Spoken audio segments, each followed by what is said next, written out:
Well, this is Sahura, and we'll be with you with the market update and recap right before Federal Reserve September meeting. Today is Tuesday, Fed 2 days meetings actually, 2 days, but Fed 2 days meeting starting right now. However, right before the Fed meeting starts, we are going to check what's going on in the market as data, and I mean on the economic data front, and also on the charts to see where the prices are going and what we can expect from this market after these data.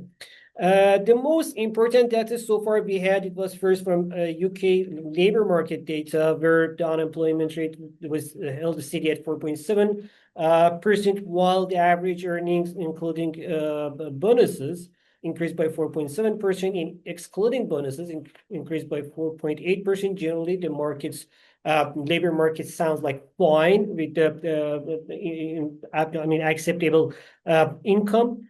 Then we had ZEW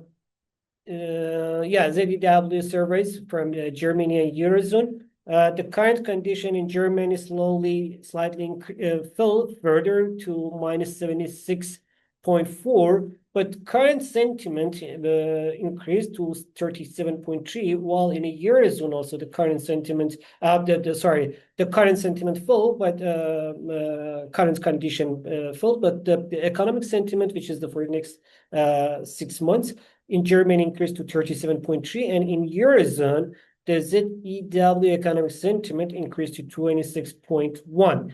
As on the production side, industrial production increased, while labor market costs also slightly increased to 3.6%, and wages growth also was fine at 3.7%. Generally, the data shows that the condition is not that bad. It's not good, but it's not that bad in the Eurozone as well. Later, from Brazil, we had labor market data. Unemployment rate fell to 5.6%, down from previous 5.8%. Before going to the US, let's check the Canadian data. In Canada, we had housing starts increased much less than expected in previous months, showing that the higher rates finally hit the markets, and now the market is challenging with the higher rates and the prices. Also, the inflation, but however, on this other side, when we are looking at the inflation data, we can see that the inflation for the second consecutive month is holding under 2% at 1.9%, slightly above 1.7% that we had previous month, but still down from the previous, like several months ago, which was about 2.4, 2.5%. Now the inflation for the second consecutive month staying under 2%. The headline inflation, the core inflation, was flat in August, and core on the annual scale also was flat at, it didn't change at 2.6%. Generally, the data shows that the Bank of Canada has enough reason to cut the rates by another 25 basis points tomorrow. In United States, we really had a surprise. Retail sales again printed amazing numbers, the highest level since 2002, 2003. The red book at 6.3% annually, one of the highest. It was slightly lower than the 6.6%, but it's one of the highest levels since 2000.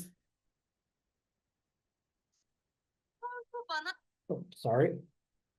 There was some advertisement voice. I was saying that the red book index increased by 6.3%. Yeah, it was down slightly lower than the 6.6%, but still, it's one of the highest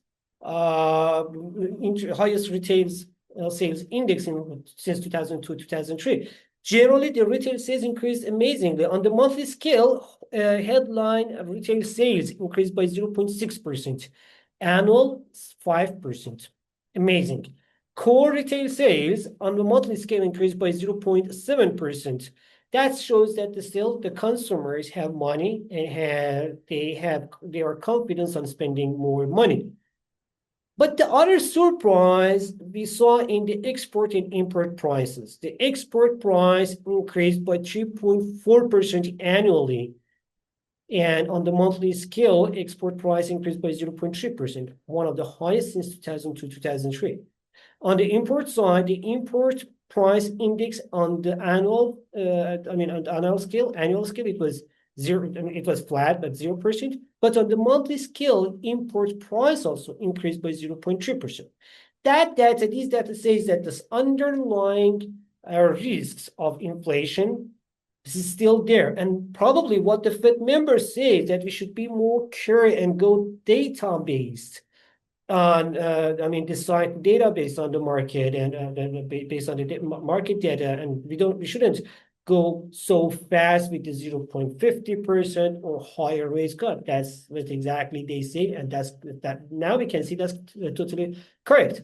On the other hand, if we look at the production side, we can see that industrial production slightly eased to 0.87%.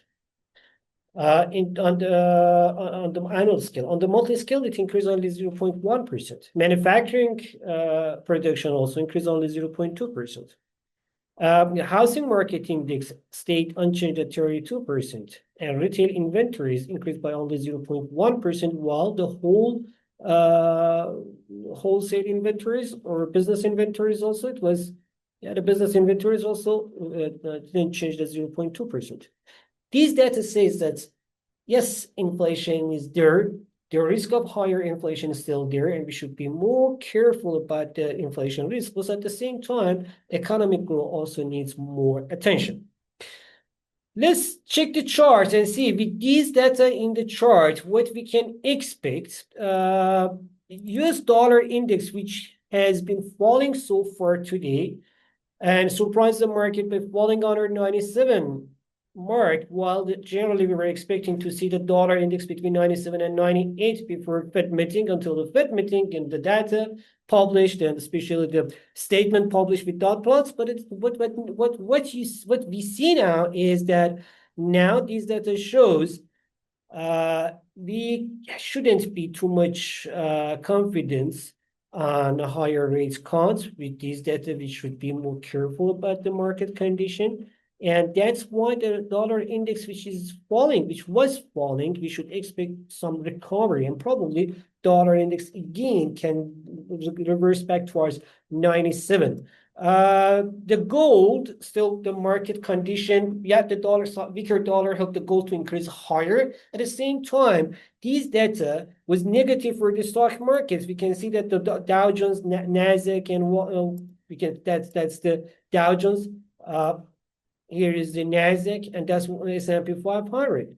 All of them, they are falling down. They are giving back all their gain that they had so far today. So which means that the market now, with these better than expected retail sales, they are more cautious. However, as I mentioned, the economic activity is also slightly eased, but still the data are positive and fine, which can be another sign of being more careful about the market condition. Generally, what we can see here that this is what we can see in the data is that Federal Reserve can be more focused. Or at least we can say that they will be less focused on the dovish policies. With this data, they should be more cautious about the talking, especially when you're talking about the inflation, because underlying risk is still there. Especially now we can see that the tariffs impact slightly is coming to show itself with the import and export prices. On the cryptocurrency market, the Bitcoin is following the stock markets, still slightly easing from its it lost all its gains that it had so far today. From 116, it's down to 115,000 right now, and probably this downtrend continues alongside with the stock markets. But as long as it's trading above 113,000, still the market's overall condition is positive, same as the overall market condition that we have in the stock markets. Yeah, that was the data and market reaction and our expectations. Hope it was useful for you. Talk to you tomorrow again. Take care, and make sure that before taking any opening or closing any position, you can check the market data and condition. Have a good time. Bye-bye.